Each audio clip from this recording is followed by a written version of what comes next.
संतों महात्माओं के दर्शन किए हैं, भजन पाठ करते हुए उनके दर्शन किए हैं, वृथा तो नहीं जा सकते। अतएव सर्प के काटने से सुधन्वा की मृत्यु हो गई है। संतों महात्माओं को अच्छा नहीं लगा, हमारे पास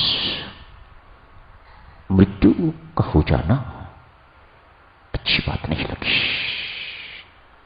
कैसे हिम्मत हुई मृत्यु की, कैसे हिम्मत हुई काल की। भीतर ही भीतर संत महात्मा इस बात को सोचते हैं, पर जाना तो होता ही है। चाहे आप श्री रामचंद्र में बैठे हुए हो, चाहे आप कहीं मृत्यु का बुलावा तो कहीं भी आ जाएगा। संत के सत्संग में बैठे हो या कहीं और बैठे हुए हो, मृत्यु को इन बातों से क्या लेना, संकोच तो होता है उससे, लेकिन फिर बड़ी सरकार का हुक्म है, हुक्म तो उसी का मानना पड़ता है। सुधन्वा को उसके कर्मों के अनुसार यमराज के सामने पेश किया गया है।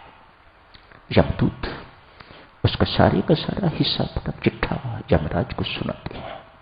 यमराज तत्काल हुक्म देते हैं, इसे घोर से घोर नरक की यातनाएं दी जाए। तपती हुई बालू में, रेत में इसे घसीटते हुए जितनी दूर तक घसीटते जाओ, आपको आगे उबलते हुए तेल का एक कड़ाहा मिलेगा, उसमें इसको फ्राई करने के लिए डाल देना। ऐसा ही हुआ, लेकिन परमेश्वर की लीला देखिएगा, तेल, उबलता हुआ तेल बिल्कुल शीतल हो गया है। नरक में, यमपुरी में ऐसा पहले कभी नहीं हुआ। सब अचंभित है। यमराज ने ये सब कुछ अपनी आंखों से देखा, अतएव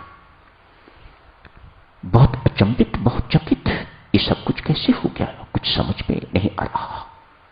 कहते हैं देवियों सज्जनों, उसी वक्त देवर्षि नारद का आगमन होता है। याद किया, आवाहन किया, आगमन होता है, वह समझाते हैं। यमराज को देवर्षि नारद समझाते हैं, कहते हैं यमराज जी, ये नरक की यातनाओं के काबिल उनका पात्र नहीं है। इसने 1 महीने तक संतों महात्माओं को भक्ति करते हुए उनके दर्शन किए हैं। निकालिएगा इसको यहां से, बस इसका यहां से गुजरना ही इसकी सजा थी। ये यक्ष योनि का पात्र बन गया हुआ है, इसे यक्ष योनि दीजिएगा, इसे ऊपर भेजिएगा, ऊपर के लोगों में जाने योग्य हो गया हुआ है। ऐसा ही हुआ। आप जिसे संत महात्मा इस प्रकार की अर्ज करते हैं, सुधन्वा ने मात्र संतों महात्माओं के श्रद्धा पूर्वक, प्रायश्चित पूर्वक, पश्चाताप पूर्वक दर्शन किए हैं। मन में गलाने अपने पाप की, मैं घोर पापी, ये कितने पुण्य आत्मा है।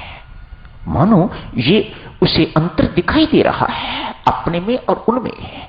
अतएव आंखें झलक रही हैं अपने पापों पर, अपने पाप कर्मों पर। परमेश्वर ने उसके अनेक पाप धो के बहा दिए, अनेक पापों को धो दिया। वह सुधन्वा नहीं रहा हुआ। काश उसने थोड़ी देर और जिया हुआ होता वह, तो वह मोक्ष का अधिकारी हो गया होता। उसे सत्संगति मिली हुई होती तो वह मोक्ष का अधिकारी हो गया होता। कुछ भजन पाठ उसने किया हुआ होता तो वह मोक्ष का अधिकारी हो गया होता। संत महात्मा समझाते हैं, सज्जनों, उसने तो कुछ नहीं किया। कहते हैं आप तो बहुत भाग्यवान हो, आप तो परमेश्वर श्री राम का नाम जपते हो, आप सत्संग में जाते हो, भजन कीर्तन करते हो, ध्यान में बैठते हो। तो यदि परमात्मा आपके जन्म मरण के चक्र को काट के आपको मुक्ति देते तो इसमें कौन सी बड़ी बात है, कौन सी आश्चर्य की बात है। चर्चा यहां समाप्त हुई थी। आज आगे बढ़ते हैं, अगले रविवार को ये चर्चा और आगे जारी रखेंगे। जो संत महात्माओं ने कहा है, क्या ये सत्य है? उनकी वाणी गलत तो नहीं हो सकती, लेकिन हम तो प्रमाण चाहते हैं। हम ये चीजें सुनना चाहते हैं, देखना चाहते हैं कि वाकई ही किसी के साथ ऐसे घटित हुआ है। जो संतों महात्माओं ने कहा है, अपने अनुभव के अनुसार कहा है। क्या प्रमाण है इसका?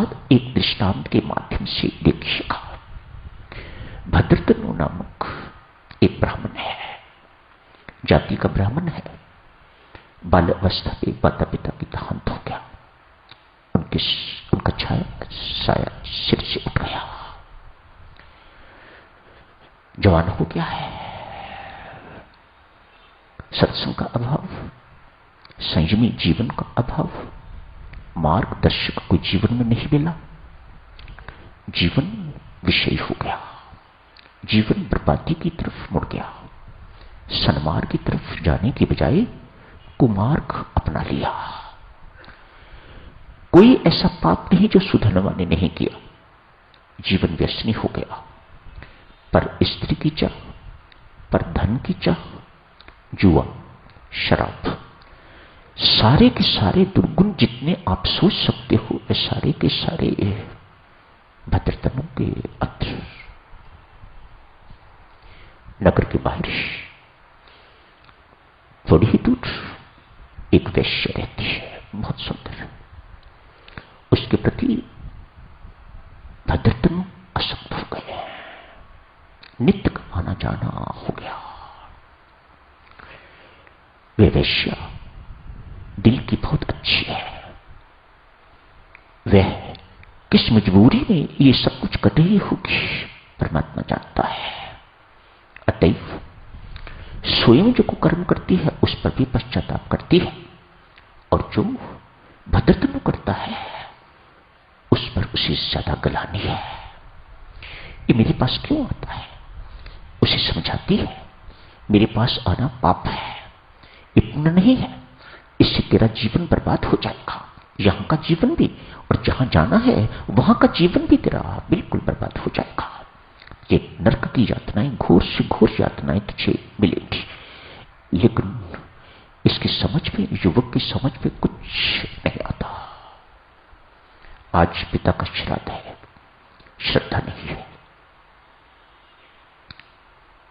श्रद्धा वाला हृदय नहीं है। हृदय और मन तो वहां बैठा हुआ है उस वैश्य के पास। अतएव एक मजबूरी से जो कुछ किया जाता है, छुटपुट कर्म किया और भागा उस वैश्य के पास। लानत है तेरे ऊपर। आज वैश्य को इस बात का पता था कि आज पिता का श्राद्ध है। शी वॉज वेरी श्योर कि आज ये ब्राह्मण युवक ब्राह्मण के घर पैदा हुआ, इसका आज तक कोई कर्म ब्राह्मण का नहीं है, सिर्फ जाति का ब्राह्मण है, आकृति से मानव है, अमानवीय कर्म है इसके। कोई कर्म मानव वाला कर्म नहीं है इसका, क्रूर है, हर तरह से क्रूर है। उसे पक्की आशा थी आज ये नहीं आएगा, इसके पिता का श्राद्ध है, आखिर ब्राह्मण की संतान है। लेकिन वह श्राद्ध के प्रति श्रद्धा नहीं है, पिता के प्रति प्यार नहीं है, दोनों चीजें बहुत टिकी हुई हैं। अतएव छोटा मोटा जो कुछ भी करना था वह कर करा के, श्राद्ध नहीं, बस वैसे ही कुछ किया और चला गया है वैश्य के पास। आज वैश्य ने बहुत लड़ाड़ा है, निर्लज्ज कहीं का। तुझे इस शरीर में क्या दिखाई देता है?